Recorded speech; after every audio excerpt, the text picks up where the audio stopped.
Should we wait a minute or go? We're good? Okay.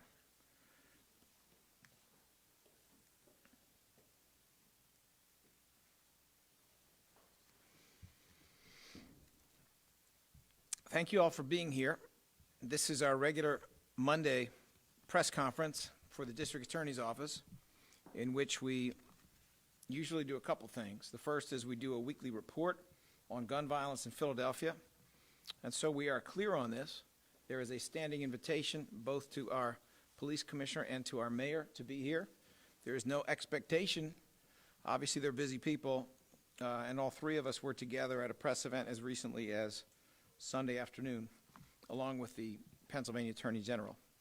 But that is how we start, and then for every Monday press conference, we also go into specific information about one of the important units within the Philadelphia District Attorney's Office, which this week, I am proud to say, will be our Family Violence Sexual Assault Unit. Obviously, we will take questions from the media at the end. I'd like to begin by acknowledging community stakeholders, staff, and media who are present. We have with us today Assistant District Attorney Branwen McNabb, who is a supervisor of the Family Violence Sexual Assault Unit, and her colleague, Assistant District Attorney Cheryl Yankelonis, who is a supervisor of the Family Violence and Sexual Assault Unit. So you understand the primary work of family violence sexual assault is to deal with cases involving rape, sexual assault, and also domestic violence. We also have with us from the Philadelphia District Attorney's Office the chief of our homicide and non-fatal shooting unit, and that is Chesley Lightsey, who on occasion has been known to handle what is essentially a family violence sexual assault homicide. In addition, we are joined today by Representative Chris Rabb of the 200th Legislative District, which is our local district. We are joined by Dr. Monique Howard, the Executive Director of Women Organized Against Rape, by Vicki Melvin, the Associate Director of the Philadelphia Children's Alliance, and the Reverend Dr. Kevin Johnson, Senior Pastor of this location, the Dare to Imagine Church, which had its 6-year anniversary just yesterday. This is a church that has grown to 1,200 members over 6 short years. Let me turn first to our gun crimes update. The number of homicides to date for the period ending March the 6th of 2021 is 88. The number last year was 67. At the moment, this stands as a 31% increase over last year. It is also reflective of a pattern that we have seen since the beginning of the pandemic and the beginning of court closings in March of last year, which is that if we look at the period of time prior to the pandemic, the rate of homicide was on the order of about 1 a day. And if you actually start counting the days, you'll find that last year, the number of homicides is almost exactly the number of days, 67. But this year, as we have seen throughout the pandemic, we see a number that is higher, sometimes 1.2, sometimes 1.5. But we see a number that is higher, and that is obviously very, very sad news that we are at 88 homicides this year in about 67, 68 days. We need to recognize that just last night, this community experienced a 17-year-old African-American male shot 4 times while he was walking into a deli. That was a non-fatal shooting. Just last night, this community experienced an 18-year-old African-American male shot 1 time in the chest, who unfortunately was pronounced shortly thereafter. That was a fatal shooting. And just last night, this community experienced a teenage African-American young woman shot in the chest and back. That was also a fatal shooting. These senseless shootings must stop. We are all outraged. We are all concerned. And obviously my heart goes out to young people, families, seniors in communities across Philadelphia who are affected directly and indirectly, who do not have peace and civility within their own neighborhoods because of this terrible behavior. There will be consequences for these actions. As I may have mentioned before, the actual conviction rate that the Philadelphia District Attorney's Office had for shootings and for killings shortly before the pandemic in the first quarter of 2020. And I say that because effectively the courts closed after that. Was almost 85%, among the very highest rates of conviction over the last 5 years. We take our work seriously. We do that work well.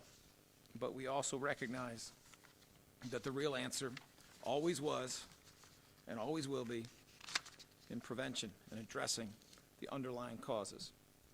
I have a message for the community, and that is if you or your family member has been a victim of gun violence, my office is here to provide direct support or to refer you to one of our external victim services partners.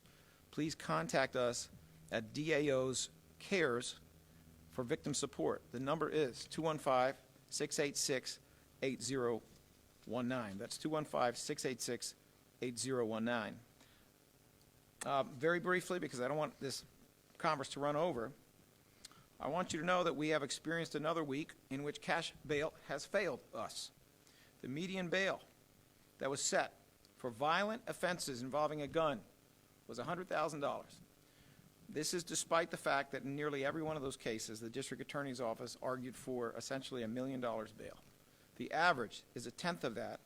The median bail set for possession of guns was actually slightly higher. It was $125,000.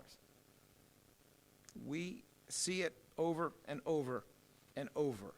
We have to divorce cash from deciding who needs to remain in custody before trial and who needs to get out. We have to do what they did in the District of Columbia, because those bails of $100,000 are not $100,000.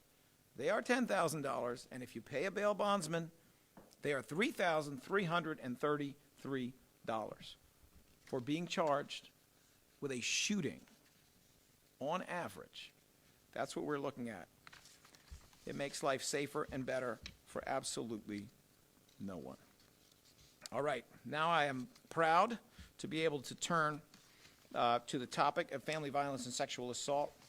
Just a couple quick comments. Number one, you should know that this is arguably the most active trial unit in the Philadelphia District Attorney's Office, doing more jury trials and more trials than perhaps any other unit. Second to that, I think, would be ADA Lightsey's unit, which is shootings and homicides. But it's a very, very busy unit, and it has been led from the beginning by two extremely capable and very experienced prosecutors. I can't take credit for bringing them in. They were already in the DA's office when I got here, and that is Cheryl Yankelonis and Branwyn McNabb. Both of them were selected by me after careful consideration for their diligence, for their intelligence, for their effectiveness, and for their fairness, their even-handedness, and their care when it came to making sure that we were actually seeking and obtaining justice, not just trying to have notches on some sort of a record. So I will step aside at this time and allow them to address their important unit. They will also be introducing Dr. Monique Howard and Vicki Melvin to say a few words. We will return after that with some additional remarks from Representative Chris Rabb first, and then the Reverend Dr. Kevin Johnson. Ultimately, we will then take questions. Thank you very much.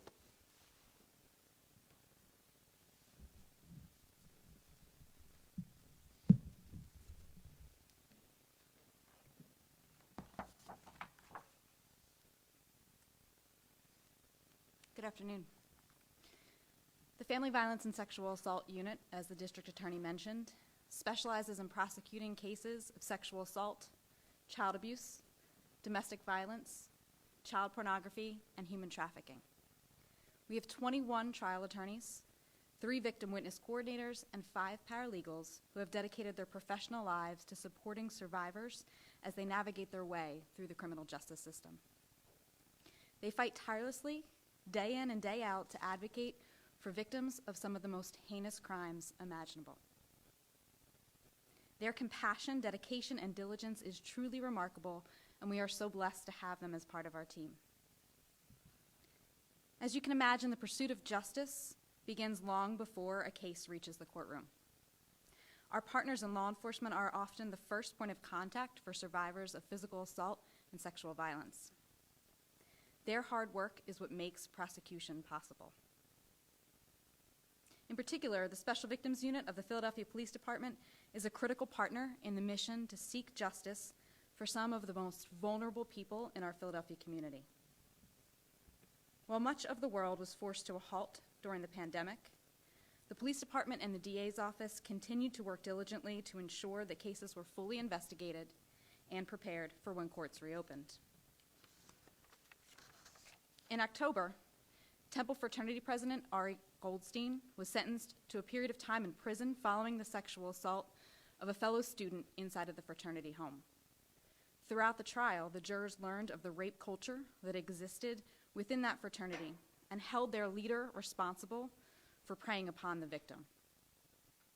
Most recently, SVU's diligent investigation of the violent sexual assault that occurred inside of the Center City Macy's led to defendant Jaleel Ukhta being charged and held without bail. While many of the cases this unit handles make headlines, far more are happening that the public never hears of. In many cases, victims have suffered in silence for an extended period of time prior to victims coming forward and reporting these crimes.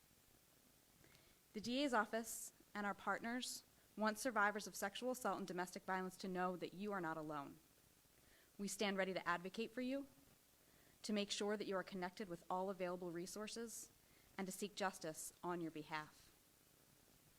At this time, Cheryl Yankalonis will speak a bit more about the role that the pandemic has played affecting reporting rates of domestic violence, while also letting you know what resources are available for survivors.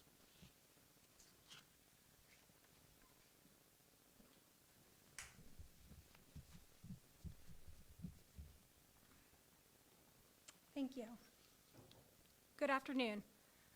Thank you to everyone in this room for their commitment to helping survivors of domestic violence and sexual violence gain access to safety and justice. And more importantly, to recognize the courage of those survivors who come forward. We are here and we want to help you. This past year has been challenging for partners in the criminal justice and advocacy community, with the constant concern that incidences of violence are being underreported during the COVID-19 pandemic. Last month, the National Commission on COVID-19 and Criminal Justice released a report on the impact that lockdown restrictions have had on the number of DV incidences. They found that domestic violence incidences have risen 8.1% since stay-at-home orders were issued in the United States and 7.9% internationally.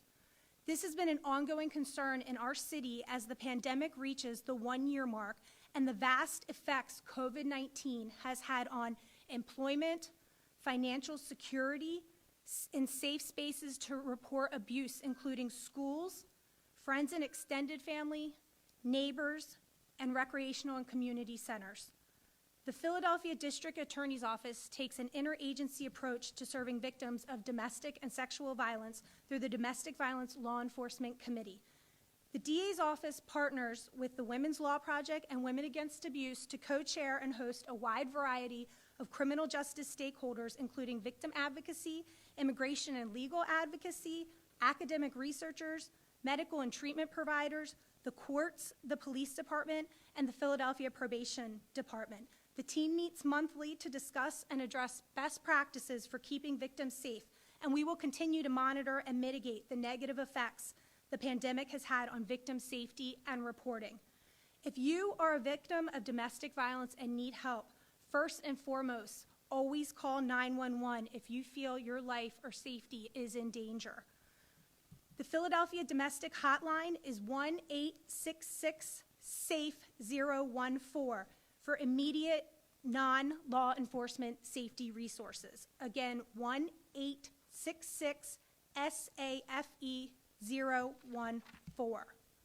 You can also get a protection from abuse order that can protect you and your children from your abuser. These court orders can also provide eviction of the offender from the location where you live and removal of firearms from the offender. Filing is free and you do not need an attorney to file.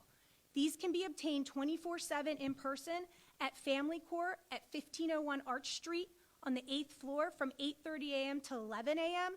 and in person at the Criminal Justice Center at 1301 Filbert Street, in B03, the basement, from 5 p.m. to 8 a.m. on weekdays and 24 hours on weekends. You can also file for a PFA remotely during the COVID-19 pandemic. For that information, please visit Women Against Abuse at www.womenagainst.abuse.org. You'll click on resources for people experiencing abuse during COVID-19. There'll be detailed instructions on filing remotely, and you need an email address. There's additionally a full list of citywide agencies who can assist you with getting a PFA, housing, custody, and counseling. I would like to thank our direct partners, Women Against Abuse and Women Organized Against Rape, the Philadelphia Center Against Sexual Violence, for their dedication to supporting survivors pre-pandemic and throughout the pandemic. I'd like to thank the Philadelphia Children's Alliance for their partnership so that children who are victims or witness abuse can be interviewed in a comfortable environment by experienced, trauma-informed forensic interviewers. I'd also like to thank the Support Center for Child Advocates for representing the rights of children who are victims or witness domestic and sexual violence, and the Philadelphia Police Department who respond to domestic violence calls, which are some of the most dangerous situations for a law enforcement officer to enter. And finally, I'd like to thank the frontline assistant district attorneys, the district attorney office victim advocates, and all members of the Family Violence and Sexual Assault Unit who never stop working to obtain justice for survivors. Thank you, and right now I'd like to turn it over to Dr. Monique Howard.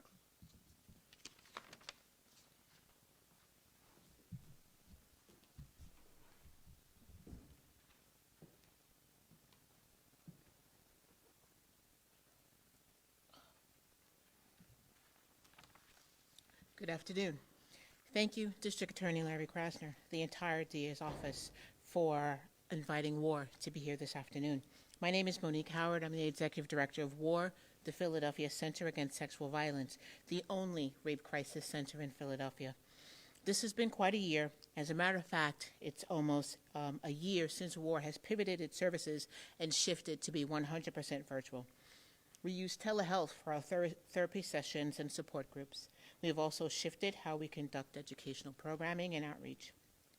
For fiscal year 21, there have been 1,465 calls to our 24-hour hotline, 28 to our chat and text.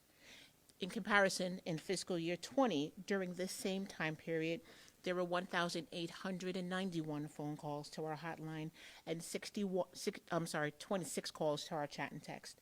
There's a 400 call difference between last year and the year prior. Being quarantined has impacted the opportunities for individuals to call the hotline, but not the opportunities to utilize chat and text.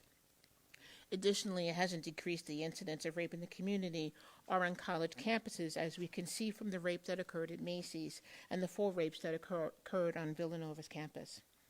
The one thing that is evident is that we could not be successful without our community partners.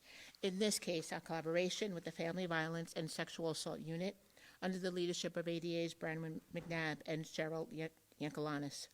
WAR's advocates maintained their long-standing relationship, which was affected by COVID.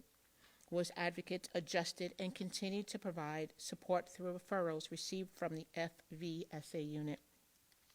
Our Criminal Justice Center advocate receives weekly court lists and numerous referrals for additional services from the unit coordinators, as well as juvenile victim witness coordinators.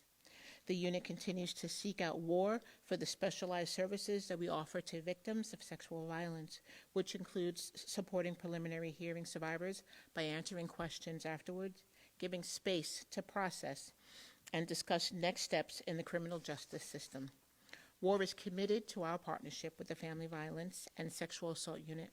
It is aligned with our mission of eliminating sexual violence as it supports our work, navigating and advocating for victims of and survivors of sexual assault.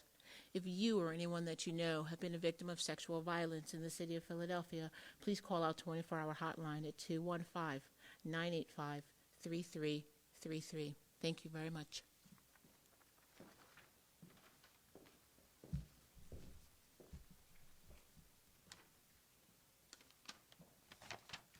Good afternoon. Thank you, DA Krasner, and everyone at the DA's office for including us in this press conference. The Philadelphia Children's Alliance is the child advocacy center for the Philadelphia County. We respond to all allegations of child sexual abuse and assault, and we have trained forensic interviewers who are prepared to hear children tell their stories in one location, bringing all those that are involved together to hear that story. We are co-located at 300 East Hunting Park Avenue, which is called the Philadelphia Safety Collaborative. We are co-joined with the Special Victims Unit of the Philadelphia Police Department, the Sex Abuse Unit of DHS. We have an office for our DA's office and a small clinic that is staffed by CHOP and St. Christopher's. We continue to respond to all allegations of abuse for children throughout the city of Philadelphia. We have greatly appreciated our collaboration with our Family Violence and Sexual Assault Unit of the DA's office. We continue to ensure that children are receiving the utmost care and support throughout this very traumatic response. As you can imagine, we had to make a quick pivot in 2020 due to the global pandemic. We instituted safety protocols, including the use of PPE and social distancing, to provide a safe environment for families to complete in-person interviews. We equipped 2 of our interview rooms for teleforensic interviews, which allow social distancing, and in the other 2 rooms, children can complete interviews with masking. Our continued collaboration with the Family Violence Sexual Assault Unit allowed us to collaborate on all cases that come through our doors. That means that we are maintaining compliance with the investigative process to ensure that the standards that we all agreed upon as a collaborative are still being upheld. We also maintain close contact with our victim advocates of the DA's office to coordinate court prep and any other supportive services needed for children throughout that process. The DA's office has been very instrumental in reaching out to us for emergency cases. That's cases that happen after hours. We are on call, and we will respond, get a team together to come in to respond to those allegations, whether it's on weekends or after hours. Our support work with families could not be continued without the support of the Family Violence Sexual Assault Unit. Just so you all know that reports for child abuse, sexual assault, and physical abuse have decreased throughout the pandemic, about 30%. We responded in 2020 to 2,300 reports of child abuse, conducted 1,385 interviews. We supplied support services to 1,445 caregivers, referred 945 children for mental health services, and we also referred 651 children for medical exams. If it was not for our collaborative efforts, we would not have been able to complete that. Thank you.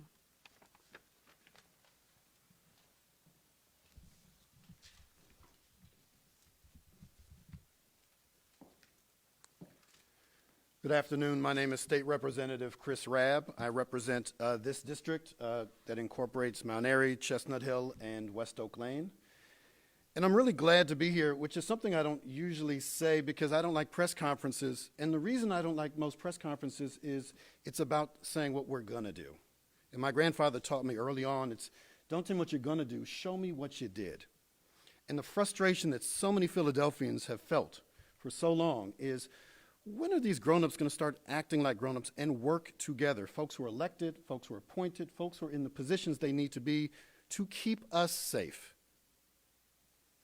Well, that's why I'm here, because it's in this collaborative spirit under the leadership of District Attorney Larry Krasner and his team that's reaching out to community stakeholders, that's reaching out to experts in the field across the city, not just the usual suspects, to inform the policies that actually keep us safer. There will always be violence. This country was in a wash with trauma and violence. I descend from rapists. This is part of our shared history as Americans. It is embedded into our culture.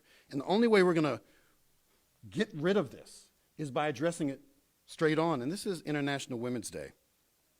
And so much of this violence is at the hands of men.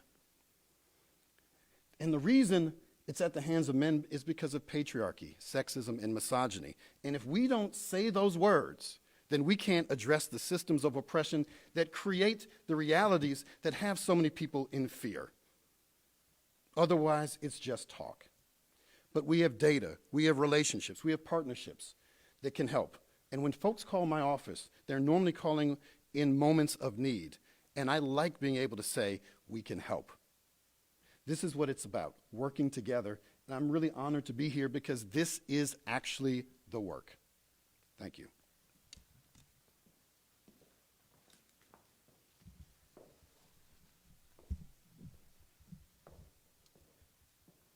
To District Attorney Krasner, State Rep Rab, and to all who are here. My name is Kevin Johnson, and I'm very humbled and honored to serve as the founder and lead pastor here at Dare to Imagine Church. When people look at me and they look at what God has done, what they don't know is the story behind the person. And so when my good friend, I call him Reverend G. Lamar Stewart, called and asked if they could come and have the press conference here, particularly as it addresses issues of sexual violence and domestic violence, I said, of course, yes. Let me tell you why. My brother and I had to defend our mother, not one time, but multiple times. My mother, for whatever reason, was a victim several times of domestic abuse. I know what it's like to see your mother scared. I know what it's like to see your mother fighting for her life. And I have made a vow, as well as my brother has made a vow, that we would speak up for those who don't have a voice, and we would speak up for those who struggle to articulate their story. And so domestic violence in the midst of COVID-19 is real. It is something that it is difficult for many of us to even rationalize. But as we have seen even last night with Meghan Markle and Prince Harry, that sexism and racism are real. And those twins are still alive, as Representative Rabb has just stated, well alive here in America. And so I support all initiatives to make sure that we end domestic violence and to make sure that we support those who have a voice, but for whatever reason are not able to articulate their voice. We must bring about change in our society because our mothers and our sisters, they are the ones who helped give us birth, and we must be the ones to help to protect them as well. Thank you.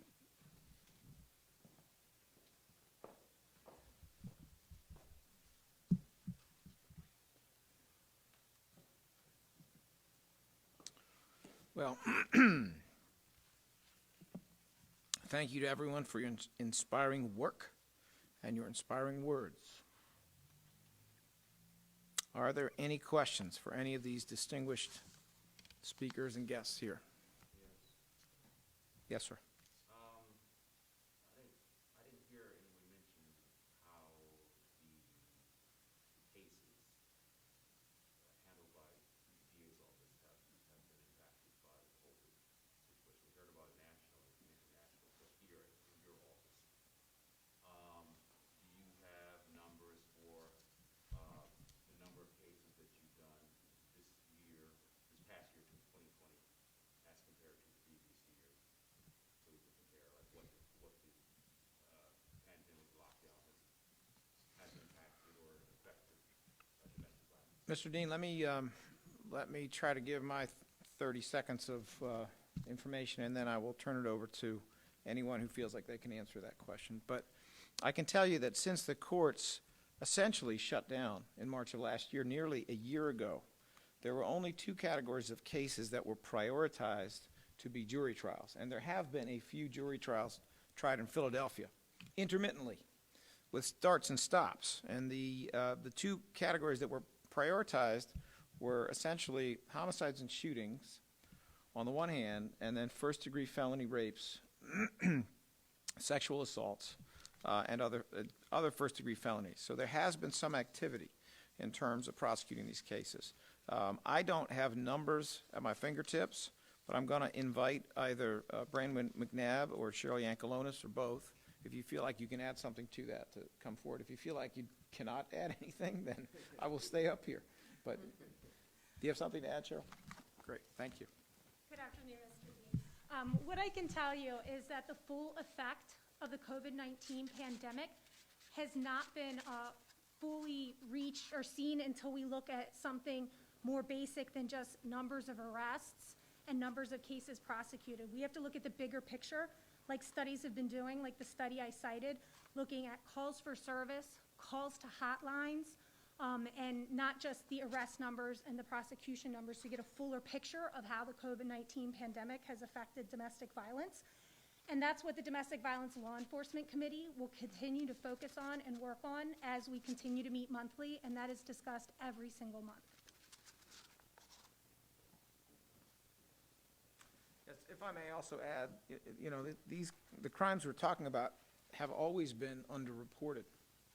And so one of the difficulties at a time when it certainly seems like there's the potential for more of certain types of crimes to be committed, one of the difficulties is to figure out whether there's more underreporting or the underreporting has stayed the same.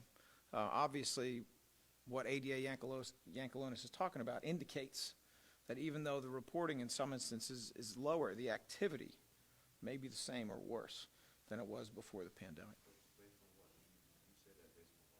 I think Ms. Yankelonis, when she was speaking, indicated that there was a 7.9% international increase in domestic violence activity and 8.1% increase in American domestic violence activity that was determined by various people who were studying it based on not simply on reports to police, but also based on reports to hotlines and reports seeking other types of treatment. Did I get that right? Correct. Okay. You don't know what's going on in Philadelphia right now. I mean, we're in the third month of the new year. You don't really know, what the picture is of domestic violence in Philadelphia over the last previous 12 months. Why didn't you call this press conference when you have some answers for us? Well, Mr. Dean, if you have a question, a specific question that we can get an answer for, we'll be happy to do that and then follow up. Are domestic violence cases up? Were they up in 20? When you say cases, sir, are you speaking of arrests or? If you're speaking of arrests, I think that is something we can answer, and we could probably answer it off of the police department's reporting as to incidents. And it depends on the category of crime. Does either one of you want to answer?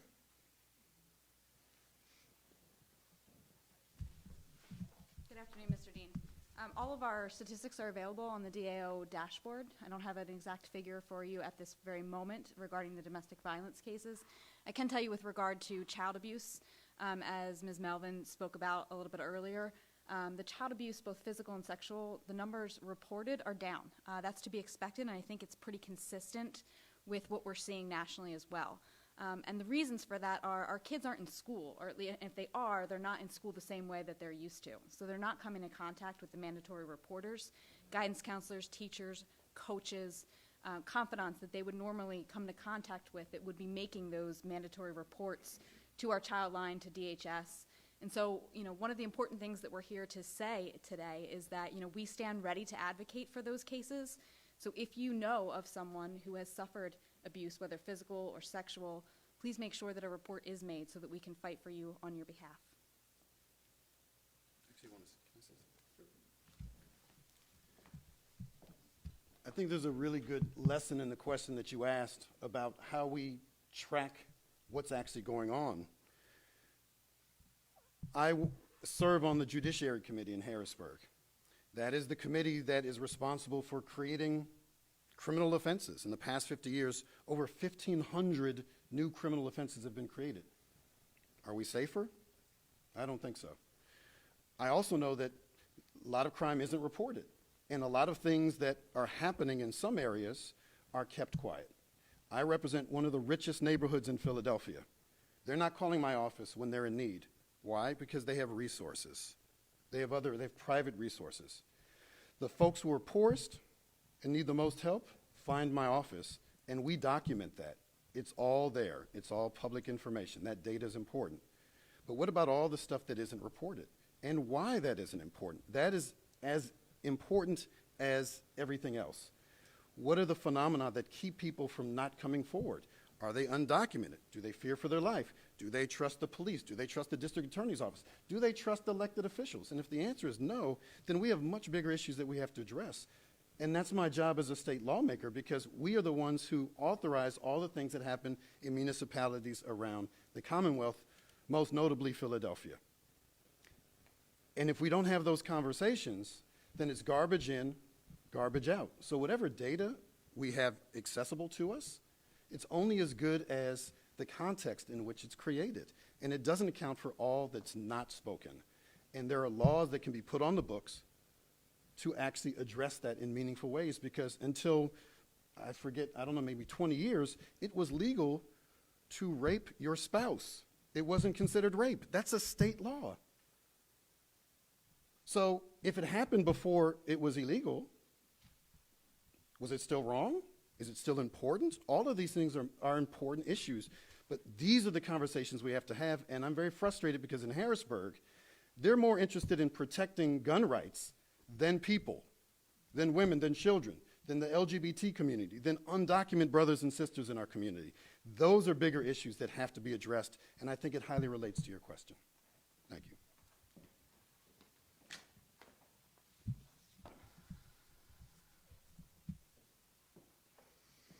Are there any other questions? Yes, sir. For Dr. Howard, Doctor, you said that, maybe you can help me with the numbers, but you said that you received some 400 more calls. In fiscal year 20 than in fiscal year 21. Correct. Okay, so In the same time frame. you have more calls Prior to, I'm sorry. Thank you. Prior to COVID than during COVID. People do not have the opportunity to make the phone call because they're home with their abuser. That's adults and children.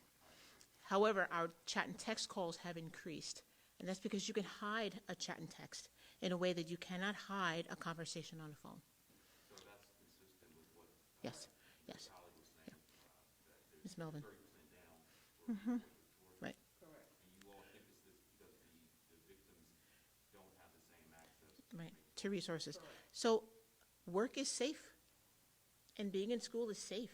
And that is where we rely very heavily on our mandated reporters, very heavily on coworkers, and very heavily for those 8 or 9 hours out of the house so that people can make that call for help. And that's not happening now.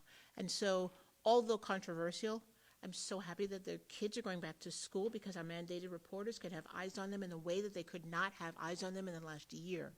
We're relying on our children to tell us the truth that they can't articulate because they don't have the verbiage for. And so this will allow our mandated reporters to do their job and to call their offices so that we can continue to protect them. And are your numbers just for like from February 2020 to February this year? Our fiscal year starts July 1, so it's July 1 to February. Okay, July. Yes. Because obviously this year is not, you're comparing all of last year to this year. That's not a fair comparison. We only had 2 months, 2.5 months. July 1, 2020 to February 28th, 2021 is fiscal year 21. Okay? You're welcome. Thank you. All right, I'd like to thank everyone who was able to be here, and I'd also like to point out that I think one of the great stories of the last year about the Family Violence Sexual Assault Unit was the prosecution of an old case in which the victim of a rape perpetrated by a stranger could not identify the man who did it to her, and the man who did it to her was convicted on the strength of DNA alone. Forensics alone. That is the power of forensics. In a country where we had a massive delay in the testing of rape kits, and sometimes those rape kits couldn't even be tested well by old science. This is a major achievement to be able to convict someone for such a heinous crime strictly on forensics. I think it's a lesson to all of us about the power of forensics, not only to solve cold cases, but to solve some of our most serious cases in terms of gun violence. Thank you very much.